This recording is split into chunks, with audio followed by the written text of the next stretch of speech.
এই শোনো, আমি দ্বিতীয় বিয়ে করতে যাচ্ছি। আমার ভালোবাসা কি কমতি ছিল যে তুমি দ্বিতীয় বিয়ে করতে যাচ্ছ?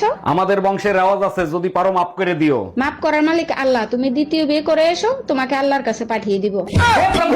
একটা হৌরের পরে বিয়া হরিয়া মোর জীবনটা টানা টানা করিয়া লাইছি। অমাতারি অত কও কি আয়, মুই তোর লাগে কি হরি নাই। বাল হরছেন আজ পর্যন্ত মোর লাগে একটা রোমান্টিক কথা কইছেন? বালের রোমান্টিক কথা কমু, কোলে মাতারাইকে রোমান্টিক কথা কইতে গেলে তুই মাথার উহুন বাজতে শুরু করো।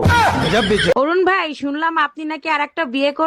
জি ভাবি, একটা মেয়ে দেখেন আমার জন্য, অবশ্যই দেখবো, বলেন কিরকম মেয়ে চাচ্ছেন আপনি? সুন্দর হবে, সুশীল হবে, রাগ থাকবে সামান্য। একটা বেলুন আইনো আমার জন্য। আচ্ছা, আগে তো তুমি প্রতিদিন মদ খেয়ে বাসায় আসতা, এখন খাও না কেন? মদ খাইলে উসগান কিছু থাকে না, মানুষ পকেটের টাকাও চুরি করে নিয়ে যায়, তাই মদ খাওয়া ছেড়ে দিছি। দেখো, আমারই কিন্তু সন্দেহ করবা না, আমি কিন্তু তোমার পকেট থেকে কোনো দিন টাকা নেই নাই। তার মানে মদ খাওয়া ছাইড়ে দিছি, তাতে তোমার বড় ক্ষতি হয়ে গেল, তাই না? এই ডাক্তার দেখাইয়া ঠিক মতো এক্সরে করছো? হ্যাঁ করছি, এক্সরে রিপোর্ট ভালো না। হাড্ডি একটা ভাঙছে না দুইটা ভাঙছে সেটা বলো আগে। যে মাইর দিছো হাড্ডিকে একটাও থাকার কথা, দুইটাই ভাঙছে। কতবার বলছি সকাল দুপুর রাতে আমার সাথে তর্ক করবা না, দিন রাত 24 ঘন্টা বাদে যে সময় পাও সেই সময় তর্ক করবা। আরে অরুণ ভাই, আপনার মাথা ফুললো কি করে? আর ভাবি বলেন না, ঘরে 3 দিন ধরে হলুদ নাই, বউ হলুদ আনতে বলছিল, আমার আনতে মনে ছিল না, বউ বেলুন দিয়ে বাড়ি মারছে।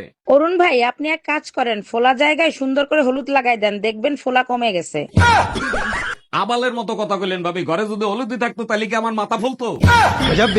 আচ্ছা টুম্পা, একটা জিনিস আমি লক্ষ্য করছি, আমি যখন হাসি তখন তুমি মনে মনে কি জানি চিন্তা করো। আচ্ছা তুমি কি চিন্তা করো বলো তো? দেখো, কিছু কিছু প্রশ্নের উত্তর না জানাই ভালো, তুমি সহ্য করতে পারবা না। আরে কি বলো, 25 বছর ধরে তোমার সহ্য করতেছি, আর একটা প্রশ্নের উত্তর সহ্য করতে পারবো না? তুমি বলো। তুমি যখন হাসো মনে মনে এটাই চিন্তা করি, আমার ভিতর কি এমন কমতি রয়ে গেল যে তুমি এখন পর্যন্ত হাসো। এই কই তুমি, পাশের বাড়ির টুম্পা ভাবি ওভাবে রাগ হয়ে চলে গেল কেন? আমিও তো বুঝলাম না, হঠাৎ করে এভাবে রাগ করে চলে গেল কেন? কিছু তো একটা অঘটন ঘটাইছো, তা না হলে ভাবি এভাবে রাগ হয়ে চলে যেতে পারে না। কিছুই ঘটাই নাই, ভাবিরে বললাম ভাবি চা খাবেন না ঠান্ডা খাবেন, ভাবি বলল দুটোই নিয়ে আসেন, তারপরে আমি চায়ের ভিতরে বরফ দিয়ে নিয়ে আসছি। অরুণ ভাই, আজকে হোটেলে বসে আমার জামাইরে নাকি আপনি অপমান করছেন। আর ভাবি বললেন না, সকালে আমার হোটেলে আইসে নাস্তা নিতে, সেখানে বসে আমার সাথে মাস্তানি করে। আপনি তো জানেন ও লোকটা সুবিধার না, এখন যদি আপনার কোনো ক্ষতি করে দেয়। যে পারে না সকালে বউরে দিয়ে নাস্তা বানাইতে, সে আমার বাল ফালাই গে। আচ্ছা, মা বললো তুমি নাকি বিয়ের আগে অনেক বড় শয়তান ছিলা। শুধু শয়তান ছিলাম না, শয়তানের মহাগুরু ছিলাম। জানো, শয়তানের কাছে কখনো শয়তান আসে না, আসে ভালো মানুষ। শয়তান যেখানে না যাইতে পারে সেখানে বউ পাঠায় দেয়। অরুণ বেবি, কি হয়েছে তোমার? মন খারাপ কেন সোনা? জানো, আজকে ব্যাংকে ব্যাংক ডাকাতি হয়েছে, দুজনে গুলি করে মেরে ফেলাইছে। বলো কি, গুলি করে মারছে কেন? কি করছে তারা? ডাকাত একজনকে জিজ্ঞেস করছে তুমি কি ডাকাতি করতে দেখছো, সে বলছে দেখছি, সাথে সাথে গুলি করছে। দ্বিতীয় জনকে জিজ্ঞেস করছে তুমি কি দেখছো, সে বলছে আমি দেখিনি, আমার বউ দেখছে, বউরেও গুলি করে মেরে ফেলাইছে। থাক বেবি, যা হবার হয়ে গেছে, তুমি এটা নিয়ে আর মন খারাপ করো না। আরে ওর জন্য না, সকালে তো তুমিও যাইতে চাইছিলা, তোমার যে ক্যান নিলাম না তার জন্য মন খারাপ। জানেন ভাবি, ভাই আপনাকে এক ফোঁটাও ভালোবাসে না। আরে কি বলেন আপনি, আপনি জানেন না অনেক ভালোবাসে। তাইলে আপনি যখন হারায় গেছিলেন তখন পুলিশের রিপোর্ট লেখায় নাই কেন? কারণ এর আগে মোটরসাইকেল হারাইছিল, পুলিশে 15 দিন ইউজ করে ফেরত দিছে। ও আচ্ছা। এই ঘরে এসি লাগানো ছিল, এসি গেল কোথায়? এসির কিস্তি দেয় নাই, তাই এসি খুলে নিয়ে চলে গেছে। কিস্তি দাও নাই কেন? প্রতি মাসে দিয়ে তুমি আমার কাছ থেকে কিস্তির টাকা নিতা। নিয়ে গেছে, ভালো হয়েছে। শীতের দিনে এসি দিয়ে কি করবা, গরম আসলে আর একটা কিস্তিতে এসি আনবো। ভাইজান, শুনলাম আপনার বউ নাকি ড্রাইভারের সাথে পলাই গেছে। আর ভাবি বললেন না, চরম বিপদে পড়ে গেছে, এখন বলেন তো কি করি? আরে ভাইজান, পলাই গেছে ভালো হয়েছে, এখন আরেকটা বিয়ে করবেন। বিয়ে তো আরেকটা করতে পারি, কিন্তু আমি তো ঘর জামাইছিলাম, আমারে কি এখানে থাকতে দিবে?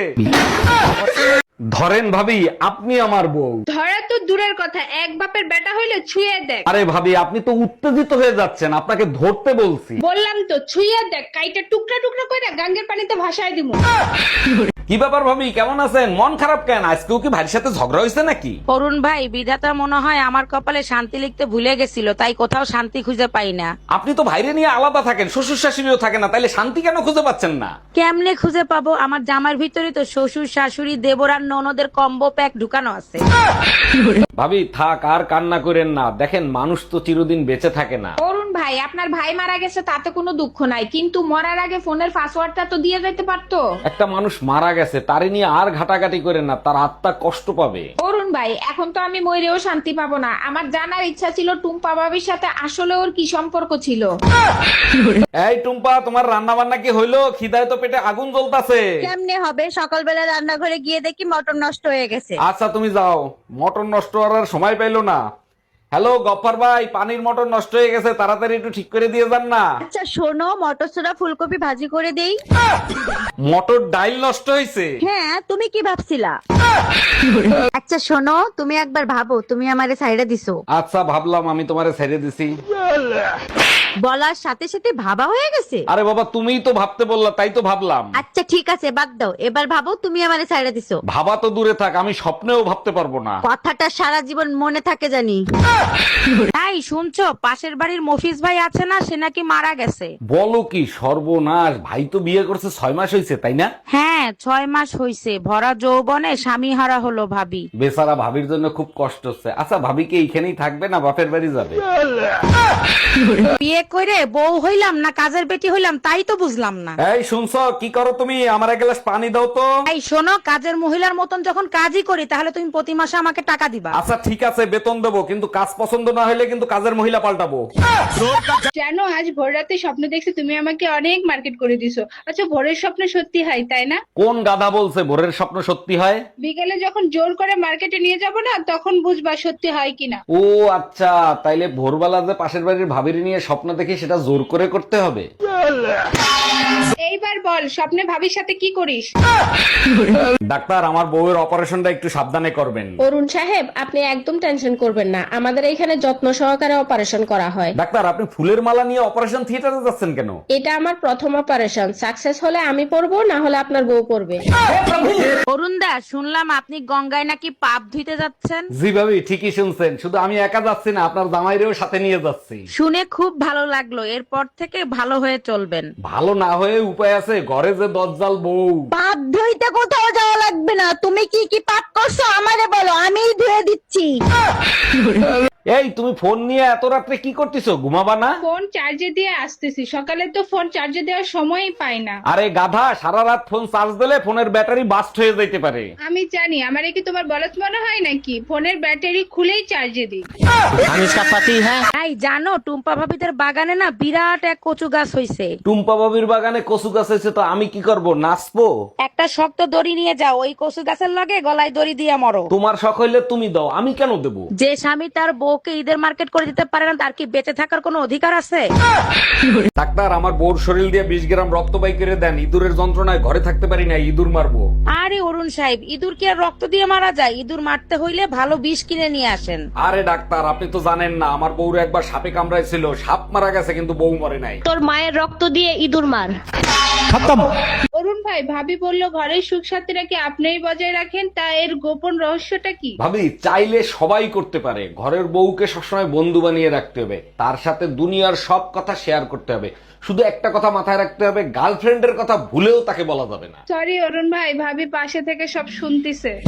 তোরে যদি এক বাপে পয়দা দিয়ে থাকে তাহলে তুই বাসায় থাক, আমি আসতেছি।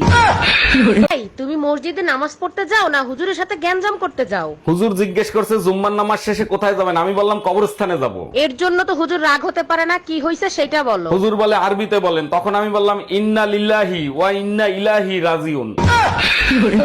ও ভাবি, একা একা বসে কার কথা চিন্তা করতেছেন? জানেন অরুণ ভাই, আপনার ভাই আমাকে প্রচন্ড ভালোবাসে। দেখেন, সব স্বামী নিজের বউকে ভালোবাসে, শুধু প্রকাশ করতে পারে না। তা আপনি কি করে বুঝলেন? আপনার ভাই সব মুখ বুজে সহ্য করে, নইলে আমি যে সব কর্মকাণ্ড করি তাতে নিজেরা নিজে পিটাইতে ইচ্ছা করে।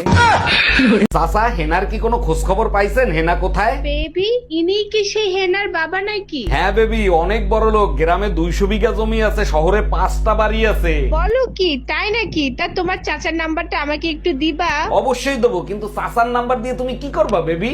এই কিসের বেবি? আজকে থেকে তুই আমারে চাচি বলে ডাকবি। বিয়ের আগে তুমি আমাকে কত ভালোবাসতা, এখন আর সেই ভালোবাসা খুঁজে পাই না। বিয়ের আগেই ভালো ছিল, তোমার যন্ত্রণা এখন শান্তিতে ঘুমাইতেও পারি না। বিয়ের আগে আমার কোলেই তো মাথা রাইখে শান্তিতে ঘুমাইতা, এখন ঘুমাও না কেন? কেমনে ঘুমাবো? আমি ঘুমাইলেই তো আমার মানিব্যাগ দিয়ে তুমি টাকা চুরি করবা। এই যে ভাইজান, আপনি ফকিরে টাকা দিবেন না ভালো কথা, মারতেছেন কেন? শালা সবার কাছ থেকে 5 টাকা নেয় আর বলে জান্নাত পাবেন। ঠিকই তো বলছে, দান করলে সবাই জান্নাত পাবে। আমার বউ কি সরকারি গোডাউনের মাল যে সবাই পাবে? মানে কি বুঝলাম না। আরে আমার বোন নাম জান্নাত। কি সুবেডা আছে ঠাস কইরা বিয়া করে, তারপর 1 বছরের মধ্যেই ঠুস কইরা ডাউনলোড করে। কেন রে ভাই, ডাউনলোড তো করবি, একটু ধীরে সুস্থে কর। 2-3 বছর অন্তত বউডারে নিয়ে একটু হানিমুন টানিমুন কর। ভাল লাগে না আকাইমা বেডা মানুষ।